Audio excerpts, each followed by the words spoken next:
continue à vous remercier d'être là. Et moi, je vais vous parler de quelques thèmes qu'on retrouve dans l'univers de Matsumoto. Le premier, ça va être un des personnages principaux du film, Maetel. C'est une femme, on va dire, mystérieuse. Vous allez le découvrir, je ne vais faire aucun spoil pendant cette présentation courte. On va vous laisser voir le film rapidement quand même. Effectivement, cette femme, en fait, c'est un peu l'archétype qu'on va retrouver régulièrement dans l'œuvre de Matsumoto, d'une grande femme avec des très longs cheveux et qui reste très mystérieuse.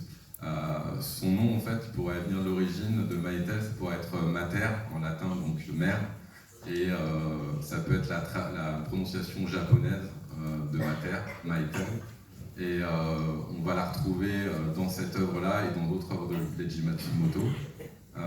C'est une héroïne à la fois mystérieuse mais aussi forte en caractère. Et c'est la marque aussi des personnages de Matsumoto. On a des femmes qui en découlent quand elles en ont besoin et qui aident des jeunes hommes ou d'autres personnages à résoudre des problèmes et des épreuves.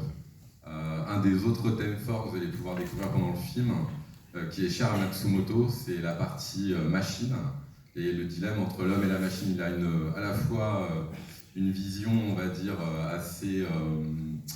comment je pourrais dire, assez magnifique de la machine, c'est-à-dire tout ce qui est volant, l'aviation. Son père était aviateur, son frère dans l'aéronautique. On va retrouver cette fascination pour les machines volantes et pour toutes les machines en général. Et à la fois, il y a ce côté paradoxal où il va y avoir une mise en garde des problèmes qu'on peut rencontrer avec les robots. Et puis forcément, les machines, ça peut être la guerre. Et du coup, on a aussi cette mise en garde de Matsumoto, donc cette vision paradoxale. Le troisième thème qui est important, c'est les pirates. Il y en a un juste là. Vous connaissez tous Salvatore en France. Et on va retrouver ces pirates comme symbole de la liberté, de lutte. Et c'est un peu le pendant, on va dire, masculin de ce personnage qui accompagne les enfants, mais aussi d'autres adultes, à en découdre avec les ennemis, les problèmes qu'on rencontre dans l'univers, et qui va être ce symbole de la liberté.